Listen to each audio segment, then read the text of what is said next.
Hello, everybody. Thank you for joining myself and Penny today. Q&A, an update between me and Penny, really, to share with you the questions that are being asked around the BTEC Tech Award in Sport 2022. So we're just coming into October and we're getting a number of questions and we're supporting you, which is fantastic, really fantastic questions. But there's lots of sort of common questions coming up. So we thought this would be a great opportunity to share some of those. So Penny, straight away, windows for the components 1 and 2. Yeah, the windows, I mean, how you register, how you enter the candidates. The first thing to remember is all learners on BTEC qualifications have to be registered at the beginning of the course. And as we've always had, the registration is from the 1st of September to the 1st of November when the learners start the course. And for components 1 and 2, there will be 2 windows. Now, I understand there is a little bit of confusion as to when the windows are. Well, window 1 is the winter, is December, January, considered to be December, January window. The PSA, the assignment for both component 1 and 2, will be released on the 3rd of October. The submission date, and it is a final submission date, will be the 15th of December. And then the results for those components will be released on the 23rd of March. Same process, but for the second window, the summer window or the May-June window, the PSA will be released on the 6th of February. And all the assessment needs to take place and everything ready for submission of the final marks, and the sample must be submitted by the 1st of May. And then the results will be published as the results are published in the summer on the 24th of August. Please remember, you can enter your learners for either of the windows, window 1 or window 2, but you must have taught the content of the component before you enter your learners and assess your learners in that relevant window. There is a link on here to the key dates schedule for the whole of the academic year. Right, and just on that, Penny, that's been where we've had some of the questions come in. People seeing windows and thinking that they must use those windows. And if we think about learners on a 2-year cycle program, that first window for those learners coming into the program might not be appropriate, and wholly for the majority, it probably isn't appropriate for them. Going back to that point that you've just made around the learning must happen first. That's really true. You know, the windows are there, but if you're starting the course in September, then in order to deliver the content from component 1, you're not going to be ready in that first window, that October. So I would envisage that nearly everybody who is delivering a 2-year program for the first time to assess your learners will be in that second window, in that summer, that May-June window, when the PSA is released on the 6th of February, because then you'll have teachers will have delivered the content to their learners. They will be all ready. They'll have an understanding of the content and being able to apply their knowledge, okay, and ready for that assessment. So I would expect very few centres to enter in this very first window. Maybe if you're doing a 3-year Key Stage 4 programme, that when you've delivered the content over that year 9, maybe those learners may be ready. But just be really careful. You must deliver the content before you assess the learners. Great point around the 3-year programme, Penny. Thank you. Okay, so this leads on from that, really, in terms of the order of those components. Lots of questions. Can I, can't I? There's one number, they're numbered 1, 2 and 3. Does it have to be done in that order? With components 1 and 2, you can deliver them in any order. You can deliver component 1 first and then component 2, or component 2 and then component 1. I know many centres feel that component 2, they're much more familiar with the content if they've been delivering the first award, and they would like to deliver component 2 first. That's absolutely fine, and then deliver component 1 second. The component 3, which is the external assessment, it must be taken at the end of the programme, and the only thing is that internally assessed components can be taken both prior to and in the same assessment series as the external assessment, just not after that external assessment. Right, and the fact there, that parameter, the main parameter is component 3 must be done last. And what's really important there in terms of the teaching and learning process is that that's synoptic. So everything you do before that is going to inform the learners for that component 3. Absolutely. So how do we use these windows? How do we help learners within these windows? Yeah, so whichever window you're going to enter your learners, and remember you must enter them on edXL Online prior to the start of the series. The PSA will be released on the qualification page on the Pearson website. So it will be it will be padlocked, but it will be accessible to all teachers. You must have taught the content, as we've already said. And then when it's released, you should give it to your learners to ensure that the learners understand the requirements of the PSA before that formal assessment takes place. So you can show it to them, you can go through it with them. You cannot give them how to answer those questions, but it's really making sure that they understand what is required. And then once you've done that, you must then allocate time for the learners to complete all the tasks in the component, that component. So in component 1, there's 3 tasks. In component 2, there's 4 tasks. You must assess the work using the criteria in the assessment in the specification. So when candidates have completed task 1, then you assess that work. You could allow for a resubmission if required, but remember it must be carried out under supervised conditions. Okay, but you can allow for a resubmission if that's what you would like to do for your learners. And then you have to assess that resubmission. Once all the tasks have been assessed, you then need to standardise the work within your centre. We have lots of centres that have 2 classes or maybe 3, 4, 5 classes. So there must be some standardisation to make sure that the standards are the same across all classes. And then you'll have confirmed the sample with your moderator, and for sport only, a moderator will contact you. And then once you've agreed the sample, you've assessed all your learners, you need to submit the marks on edXL Online and upload the sample on LWT by the deadline, either the 15th of December or the 1st of May. It can be uploaded and sent off prior to those dates, but those are the ultimate deadlines.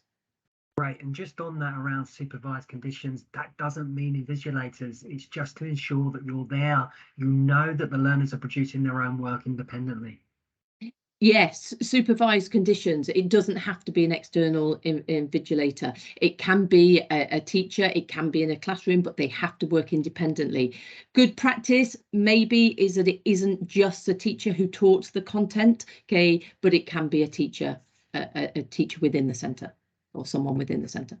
Thank you, Penny. Okay, so when can the learners get the PSA? When can they get eyes on them? Is there a problem when they do that? No, as I just mentioned in the previous slide, learners, they can see the PSA before the supervised session begins. They can read the information that's given in the vocational context. They need to make sure that they understand exactly what is required of them. And they should be given the opportunity to clarify any potential areas of confusion with you as a teacher before they start that formal assessment. But of course, once that formal assessment starts, once they're in those supervised sessions and they're completing their tasks, then there can be no communication. They do need to work independently. And you need to set up a time, a date that is convenient for you and your learners to complete the tasks. Now, it could be that they're on different days. So you might do task 1 on Monday, you might do task 2 the following week, task 3 in 3 weeks' time. Or if it suits your centre, it could all be on the same day, but it's entirely up to you, so long as it is done within the window. But each individual centre will plan their assessments in a way that is suitable for them and the learners. Perfect, thank you. So in terms of those PSAs, we know that learners can understand what they are beforehand. They have that clarity so that time can be used effectively. But what can they take in with them? What can they use whilst they're undertaking that assessment? Yeah, the purpose of the assessment for component 1 and 2 is to ensure that learners are able to understand what they've been taught and apply their knowledge in a new given scenario. We're not trying to test them on components 1 and 2, whether they can remember the components of fitness. It's can they apply what they've learned in this new scenario. So in relation to notes, learners can use their own class notes, but they cannot take in textbooks. Learners must not be provided with writing frames or prepared formats or prepared answers or templates of any other or any other form of scaffolding or anything, but they can take in their class notes. In relation to the internet, there has been a slight change. So in the specification that learners can have access to the internet if necessary for the task. So where it is required, then they can have access to the internet, but it must be referenced. So for example, in component 1, task 2, they have to produce a presentation. They can have access to the internet because they might want to download some images, but of course those images need to be referenced. But wherever it's appropriate, they can have access. Great, thank you. So resubmission. Yeah, it's the same similar rules to what you have on the current BTECs, that for the internally assessed components, after marking the learner work, if the centre makes a decision that they want learners to resubmit, then they can resubmit the work. But remember, the resubmission must be done under supervised conditions. We would recommend that you follow the current rules, whereby when you give the work back to the learner, that they have 15 days to resubmit the work, but of course you will have to allocate appropriate times. In relation to feedback, it's the same rules as on the current BTEC. You can give general feedback, okay, to the learners where areas that they need to. You can't tell learners how to improve. Okay, you can tell learners what they have achieved and where they've met the assessment criteria, but as all BTEC, you can't tell them how to improve. And as I've said before, remember, if you are allowing your learners to have a resubmission, then it must be completed under supervised conditions. And of course, it needs to be in the window of the assessment. Right, and that third point there, Penny, about learners having the achievement sort of covered. This is what you've achieved, but actually you haven't achieved this part. If learners having worked back for a resubmission, both the deliverer and the learner must believe that they've got the potential to be able to improve that work, so that, you know, everyone's using their time effectively. Yeah, I mean, definitely, you know, you should only give learners an opportunity to resubmit if you truly believe that they haven't done as well as you had expected. I wouldn't necessarily give everybody the opportunity. You know, there are 3 or 4 tasks that need to be completed within that window. It needs to be marked, it needs to be moderated, the sample needs to be ready. You know, it would be having a huge impact on the amount of time that teachers have to commit to allow supervised situations for resits as well. Yeah, so a real sort of pragmatic approach in centres.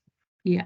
Okay, so we need video evidence for some of the evidence that's collected, and we've given some guidance on that. What are the things that really stick out there that teachers and deliverers need to know, Penny?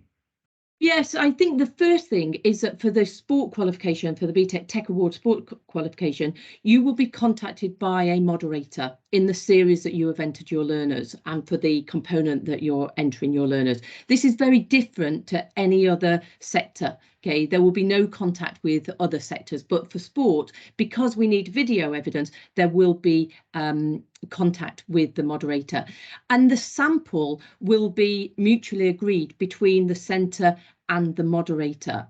Now, in relation to all the tasks within each component, then of course all learners must be assessed, and every centre must have some form of evidence as to why you awarded a mark for each individual. Candidates can challenge the marks that they have been given, so you need to make sure that you do have some form of evidence. But in relation to video evidence, each centre must have video evidence of a minimum of 20 learners meeting the requirements of the assessment criteria that covers a range of marks from candidates at the highest mark, at the lowest mark, and a range in the middle. Once you have those 20 learners with the video, then you will send a spreadsheet or a document to your moderator listing the 20 learners with their marks, and then the moderator will select 10 learners from that 20 and they will be the sample. And for each learner who is part of that sample of 10, you'll need to submit evidence for all the tasks within that PSA. Now, where there are fewer than 20 learners in a cohort, then all learners must be recorded. The only time slightly more learners will be part of the sample is if you've got between 100 and 200 learners, the sample will be 15, but you still only need a minimum of 20 learners. If you have got more than 200 learners, then the sample will be 20, but you still need a minimum of 20 learners. You might want to get a few more. So just to confirm that the video evidence is required for component 1, task 3, and component 2, task 2, and task 4. Great. And speaking to some deliverers, lots of understanding and appreciative of this pragmatic approach, but then some on the flip side have said, well, I'm going to be videoing them all anyway because I'm obviously needing to assess the learners. So whatever works for your given centre, but that flexibility is there to support you if and where required. Yeah, of course, if centres want to record all their learners, and that's great, okay, but there is a minimum. Great. And then we move on to component 2 in terms of all of the 4 tasks, and there've been some questions around the sport, the activity that's used for these tasks, and it'd be great if we could just share some clarity on that one, Penny.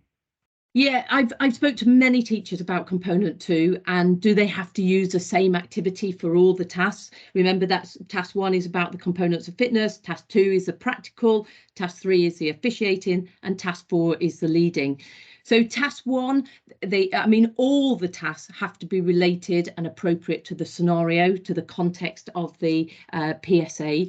So task 1, where learners have to have an understanding of each of the components of physical and skill related fitness, that's all part of the content.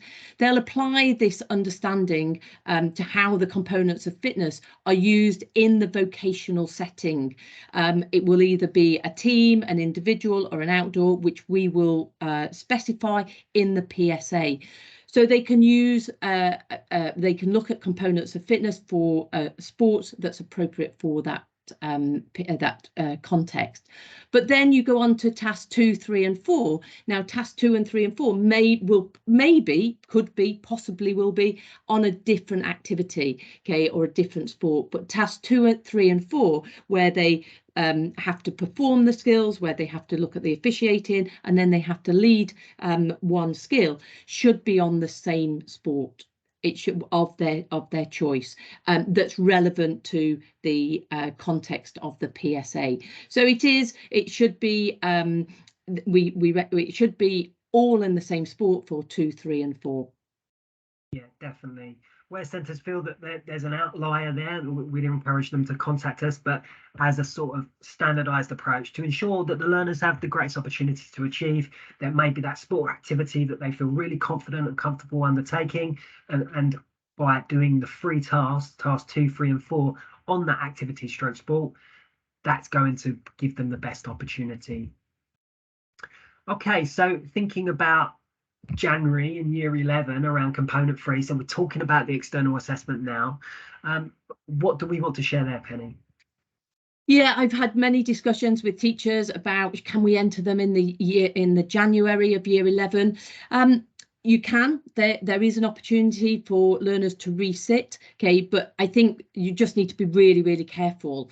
If they sit the exam in January, for example, and got a merit, and then they resat the exam in the summer and got a pass, it would be the pass that would count towards the overall qualification, because the pass is the result that will be counted when they certificate, because they're certificated in the summer. So it's really just to be really, really careful about learners resitting, but because it is component 3 is part of the terminal assessment, then that has to be sat at the end. So just be careful. It is the grade that will count when the learner certificates.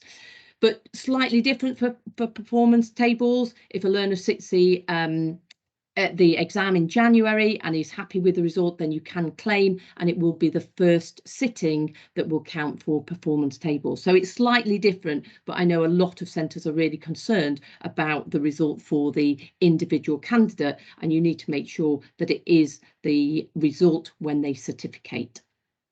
Right, and if, like you say, it's about that risk for the learner, or that potential risk, and they may feel, well, they want to resit. However, it's about that shared understanding or the centre approach around the potential risk of having a different grade and what that might mean for the outcome for the learner. Absolutely. Okay, so unclassifieds. Yeah, well, one really good thing about this qualification is it is totally compensatory. So even if a candidate gets an unclassified in a component, they will still get some points, and you literally add the points, okay, for component 1, 2 and 3, and then providing they have a minimum of 90 points, they will get a level 1 pass. So they can get an unclassified in one, possibly get unclassified in one component, but they could still pass the overall qualification because it is totally compensatory.